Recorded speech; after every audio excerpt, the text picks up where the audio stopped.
sure if you know this. Assalamualaikum warahmatullahi wabarakatuh. Selamat pagi anak-anak. Gimana kabarnya? Sehat semuanya? Alhamdulillah, luar biasa. Allahu Akbar. Oke, anak-anak, sebelum pembelajaran hari ini kita mulai, berdoa dulu ya sama-sama. Silakan dipimpin doanya.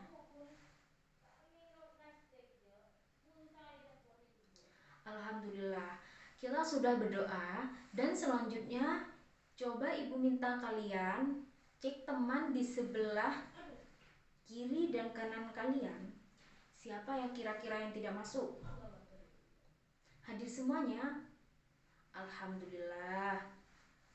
Berarti hari ini lengkap ya. Semua jumlah siswanya 20. Sekarang ibu mau nanya.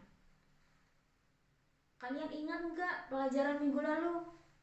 Ayo, siapa yang masih ingat pelajaran minggu lalu tentang apa? Iya, betul, tentang pengertian ruang dan interaksi antar ruang. Apa sih yang dimaksud dengan ruang? Siapa yang mencoba menjawab? Yang ingat tentang pembelajaran minggu lalu? Ayo, acungkan tangannya. Ya, Naila. Nah, hebat, betul sekali. Ternyata Naila masih ingat pembelajaran minggu lalu. Naila bilang bahwa ruang adalah tempat permukaan bumi, baik secara keseluruhan maupun sebagian, yang digunakan oleh makhluk hidup untuk tinggal.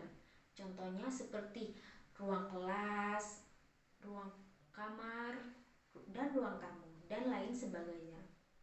Oke, setelah itu hari ini kita akan belajar tentang letak dan luas Indonesia.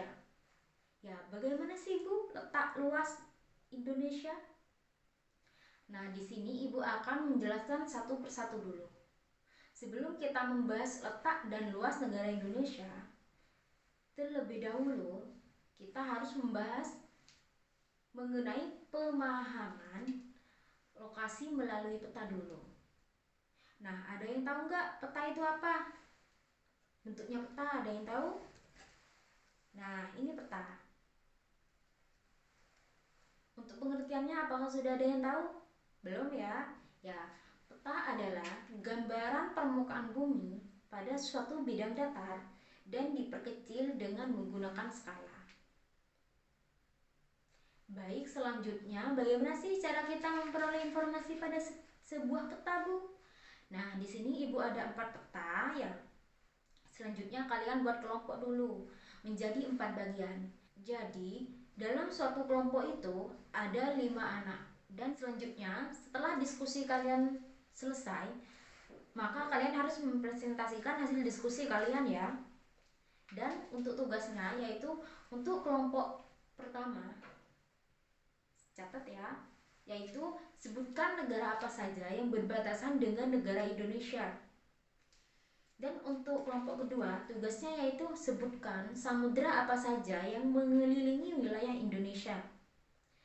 Dan untuk kelompok yang ketiga yaitu benua apa saja yang berdekatan dengan negara dengan wilayah Indonesia. Dan kelompok yang terakhir yaitu sebutkan batas wilayah Indonesia secara astronomis. Bagaimana? Paham semuanya? Oke, semuanya paham ya? Ini Ibu bagikan satu persatu.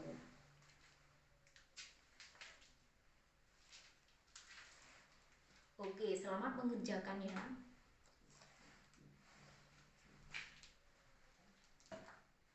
Gimana anak-anak? Apakah sudah selesai semuanya?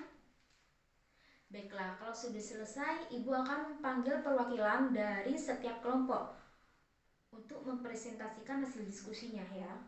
Untuk kelompok pertama, Ibu persilakan untuk mempresentasikan hasil diskusinya. Silakan. Nah, betul sekali apa yang dipresentasikan oleh kelompok pertama, bahwa negara yang berbatasan dengan negara Indonesia di sebelah barat, yaitu berbatasan dengan Samudra Hindia dan perairan negara Hindia. Sedangkan di sebelah timur, yaitu berbatasan dengan Papua Nugini dan Samudra Pasifik. Sedangkan di sebelah utara berbatasan dengan Malaysia, Singapura, Filipina, dan Thailand. Dan untuk di sebelah selatan hanya berbatasan dengan Timur Leste. Nah, paham? Ada yang ditanyakan lagi? Gak ada ya. Selanjutnya saya panggil perwakilan dari kelompok 2 untuk mempresentasikan hasil diskusinya.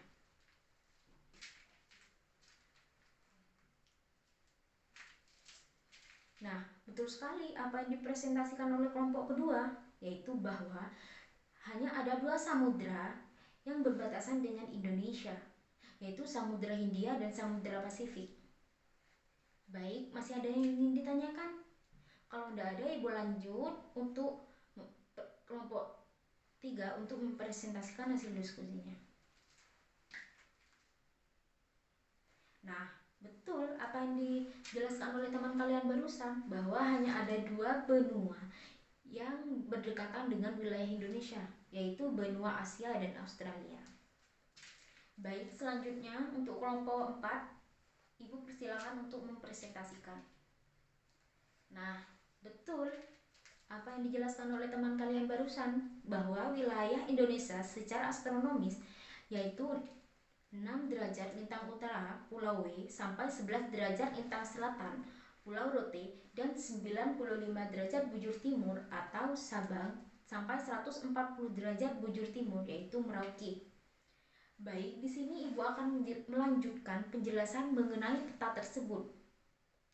Dalam sebuah peta itu ada beberapa komponen penyusunan, yaitu Ibu ada satu contoh peta.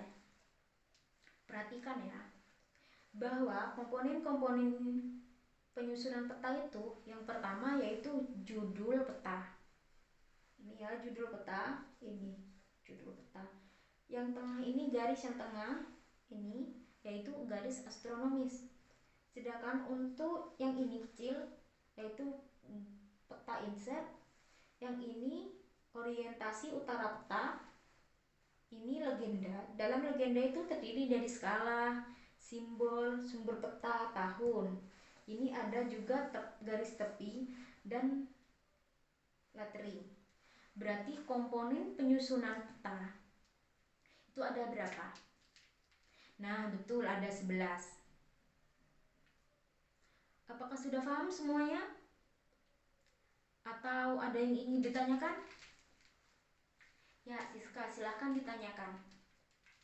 Nah, betul sekali apa yang ditanyakan oleh teman kalian barusan, bahwa insert adalah, insert adalah peta kecil yang ada pada suatu peta untuk menunjukkan lokasi daerah yang dipetakan di antara lokasi lain yang lebih luas. Nah, dari pembelajaran kita barusan, apakah ada yang ingin ditanyakan lagi? Gak ada ya. Ya. Jadi, apa kesimpulan yang kita dapat dari pembelajaran hari ini? Ada yang mau mencoba menjawab? Nah, ya betul apa yang disampaikan oleh teman kalian barusan. Bagaimana kalau Ibu kasih tugas? Nah, untuk tugas minggu depan kalian, yaitu buatlah peta sederhana wilayah tempat tinggal kalian. Paham? Ya. Jangan lupa dikerjakan ya. Ya. Baik, cukup sekian pertemuan pembelajaran hari ini. Ibu akhiri ya. Wassalamualaikum warahmatullahi wabarakatuh. Sampai jumpa minggu depan.